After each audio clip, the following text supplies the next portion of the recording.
मैं आज super cyclone Amphan का जो करंट स्टेटस है और कल लैंडफॉल के टाइम क्या इसका कैरेक्टरिस्टिक्स रहा, इसके बारे में कुछ आपको बताना चाहता हूँ।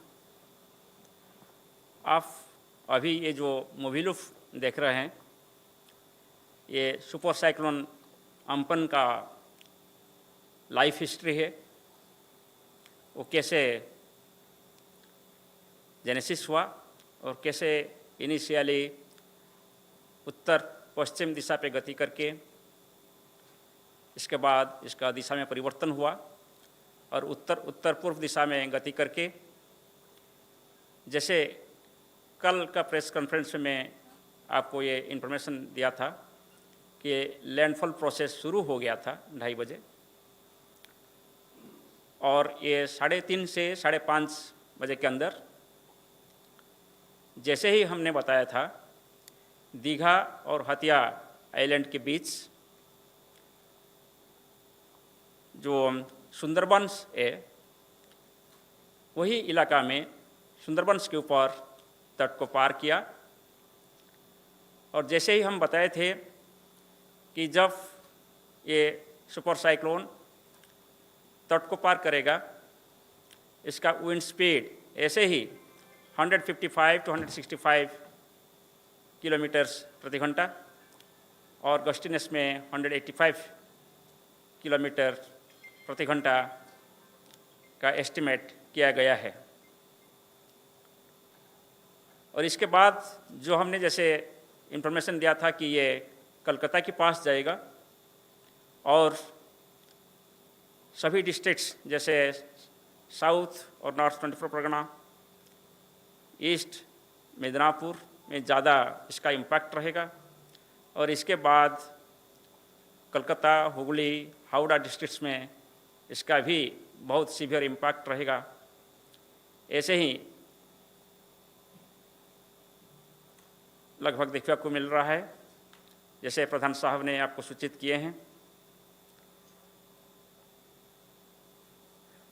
अभी इसका स्टेटस आप रडार में देखें, आपको ये जानकारी देकर I am feeling very happy कि भारत सरकार की तरफ से कंप्लीट ईस्ट कोस्ट और वेस्ट कोस्ट में हमारे डॉप्लर वेदर रडार लगे हुए हैं। और ये जो साइक्लोन जब मूव कर रहा था तट के पास, हम पहले विशाखापट्टनम से इसको डॉप्लर रडार में भी ऑब्जर्व किया। इसके बाद Gopalpur Doppler radar, Paradip Doppler radar और कोलकाता में हमारे जो डॉप्लर रडार है, इसको भी यूज़ किया गया। इसके साथ साथ जो interim test range DRDO Chandipur में एक डॉप्लर रडार है, इसको भी हम यूटिलाइज किए हैं। सो मैं ये आपको इन्फॉर्मेशन देना चाहता हूँ कि इंडिया मेट्रोलॉजिकल डिपार्टमेंट सभी लेटेस्ट टेक्नोलॉजी को यूटिलाइज किया इसको मॉनिटरिंग करने के लिए, और सभी developed numerical weather prediction models को यूटिलाइज करके, अपना नॉलेज, एक्सपीरियंस एंड एक्सपर्टाइज को यूटिलाइज करके इसका ऐसे सक्सेसफुल फोरकास्ट दिया। सिर्फ इसका ट्रैक की नहीं, इसका इंटेंसिटी, इसका landfall point, landfall time, associated weather यानी स्टॉर्म सर्ज, हेवी रेनफॉल और डिफरेंट डिस्ट्रिक्ट्स में होने वाले विंड्स। जो पिक्चर आप देख रहे थे, वो पिक्चर में थोड़ा बैक कर सकते हैं पिक्चर को। ये जो पिक्चर आप देख रहे हैं, ये जब साइक्लोन सुंदरबन के ऊपर पास कर रहे थे, ये पिक्चर डॉप्लर रडार कोलकाता से लिया गया है। आप देख पाएंगे कि एक सर्कुलर स्ट्रक्चर सुंदरबन के ऊपर है। इसको साइक्लोन की आई बोलते हैं। आई साइक्लोन के सेंटर होता है। सो इसलिए रडार से हम लोगों को प्रमाण मिल जाता है कि एक्चुअली साइक्लोन किस एरिया में तट को पार किया है। सो इस चित्र से स्पष्ट होता है कि सुंदरबन के ऊपर 3.5 से 5.5 के ऊपर साइक्लोन के सेंटर तट के ऊपर पास किया है। जैसे हम बोल रहा था, जब यह साइक्लोन तट पार कर रहा था, इसका सबसे ज़्यादा विंड स्पीड 155 to 165 kmph और गस्टिनेस में 185 kmph रहा है। ऐसे ही हमारा पूर्वानुमान था।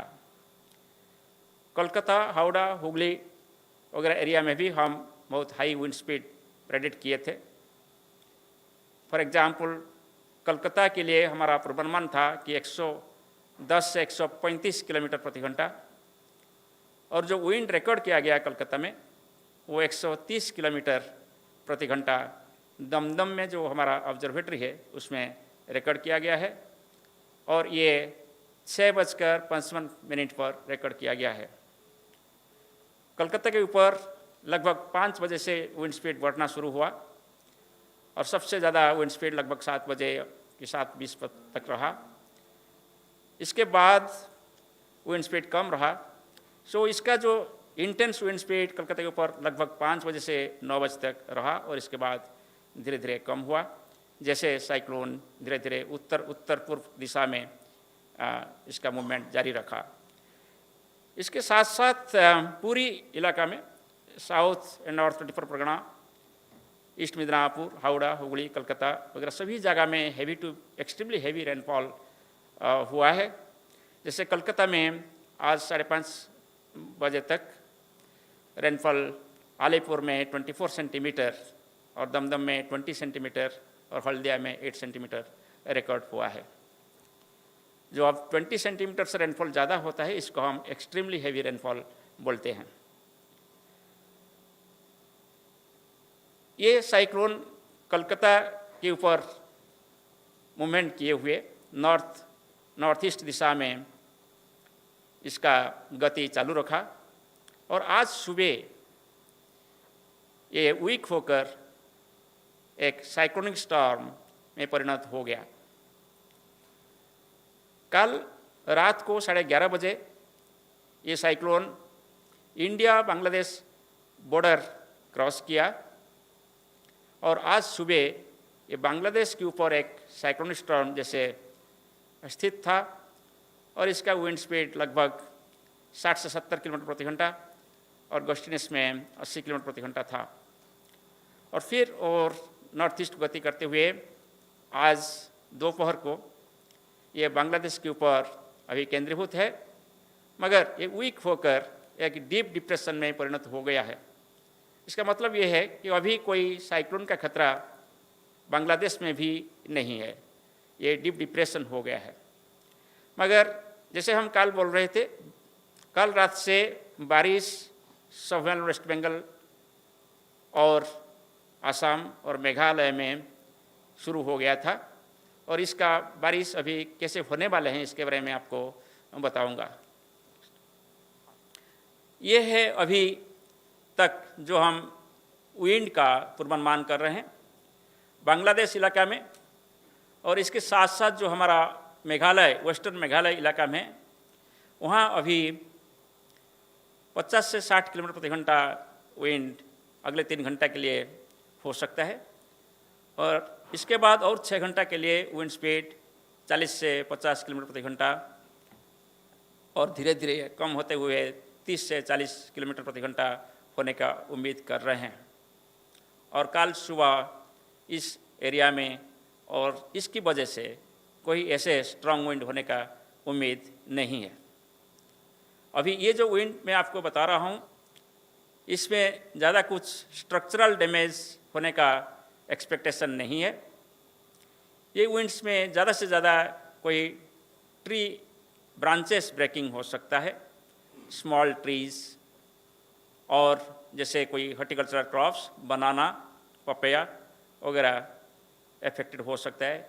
नहीं तो ऐसे ज़्यादा कुछ सिग्निफिकेंट विंड की वजह से डैमेज एक्सपेक्टेड नहीं है अभी।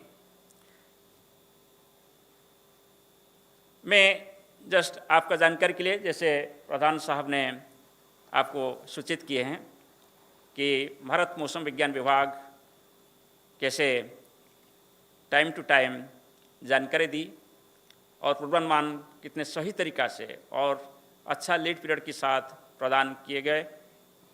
ये एक उदाहरण है कि कैसे हम 17 तारीख को जो पूर्वानुमान दिए थे जो कहाँ ये तट को पार करेगा वो रेड लाइन में प्रतीत होता है और जो ब्लैक लाइन है वो हमारा एक्चुअल ट्रैक है, एक्चुअल साइक्लोन का गतिपथ है। इससे पता चलता है कि लगभग 3.5 दिन से पहले कि जो पूर्वानुमान किया गया था कि कहाँ ये पहुँचेगा वो लगभग वहाँ ही पहुँचा है। सिमिलरली ये 60 घंटे पहले यानी 2.5 दिन से पहले जो पूर्वानुमान किया गया था 18 तारीख को, आप देखेंगे कि ये लगभग ब्लैक और रेड लाइन परस्पर मिल गए हैं, आप डिस्टिंग्विश कर नहीं पाएंगे। मैं ये सुझाता है कि कितना एक्यूरेसी के साथ इसका ट्रैक को निरूपण किया गया था और सिमिलरली जब ट्रैक करेक्ट हो जाता है इसके साथ होने वाले बारिश और स्टॉर्म सर्ज वगैरह का पूर्वानुमान आसान होता है। आसान होता है मीन्स ज़्यादा करेक्ट भी होता है। और ये है 36 घंटे पहले, दैट मीन्स 19 तारीख को हम जो पूर्वानुमान जारी किए थे वो भी ऐसे ही। मैं ये यहाँ बोलना चाहता हूँ कि कंटिन्यूअसली हम तो 13 तारीख से बोल रहे थे कि साइक्लोन होगा और फिर 16 तारीख से बोल रहे थे कि वेस्ट बंगाल जाएगा इस एरिया में, और वो पूर्वानुमान को हम कंसिस्टेंट रखे थे, कोई चेंज नहीं हुआ था। सो इसकी वजह से जैसे प्रधान साहब बोल रहे थे, disaster management authorities, general public और मीडिया सभी का कॉन्फिडेंस ज़्यादा ही था। जब आपका किसी के ऊपर कॉन्फिडेंस ज़्यादा होता है आप इसके ऊपर विश्वास करते हैं और इसके ऊपर आप एक्शन भी लेते हैं। इसीलिए सभी सेंट्रल और स्टेट गवर्नमेंट मिलकर टाइम पर एक्शन लिए हैं और जिसका नतीजा अभी तक जो इन्फॉर्मेशन आए हैं कि लॉस ऑफ लाइफ को काफ़ी हद तक मिनिमाइज किया गया है। मगर अभी जो सिचुएशन है इसके हिसाब से आज का दिन असम, मेघालय और अरुणाचल प्रदेश में बारिश होगा और विंड्स भी जैसे मैं बोला कि अभी हमारा जो उम्मीद है अगले 12 घंटे तक पूरा स्ट्रॉन्ग विंड हो सकता है up to 50 kilometres per hour, और इसका इम्पैक्ट ऐसे डैमेजिंग नहीं है जैसे कि कोई पपैया बनाना ट्रीज वगैरह अफेक्टेड हो सकता है। और हम जो बारिश ज़्यादा उम्मीद कर रहे हैं वो है वेस्ट असम और वेस्ट मेघालय। यहाँ जो आप रेड कलर देख रहे हैं वो एरिया है जहाँ हम 20 सेंटीमीटर से ज़्यादा रेनफॉल एक्सपेक्ट कर रहे हैं। इसको हम एक्सट्रीमली हेवी रेनफॉल दिए हैं और अकॉर्डिंगली ये फोरकास्ट पहले से हम भी दे रहे थे, आज हम इसको भी रिटरेट किए हैं और सभी स्टेट गवर्नमेंट्स को ये इन्फॉर्मेशन कंटिन्यूसली जा रहे हैं। कल से रेनफॉल भी इसकी वजह से होने का उम्मीद नहीं है। सो जो हमारा वार्निंग है सिर्फ आज असम, मेघालय में ज़्यादा है और अरुणाचल प्रदेश के लिए भी हम आइसोलेटेड हेवी रेनफॉल एक्सपेक्ट कर रहे हैं। मैं यहाँ आपको